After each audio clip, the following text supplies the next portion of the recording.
इंसान से जहान, जहान से इंसान। इंसान एक मुकम्मल जहान है।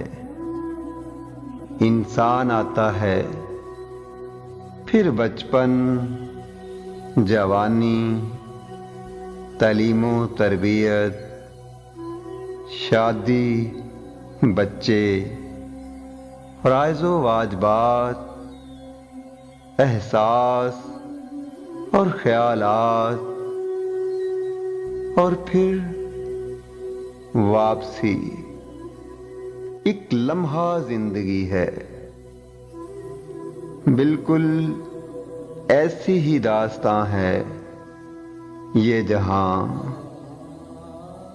इससे भी खत्म होना है, आखिर खत्म होना है।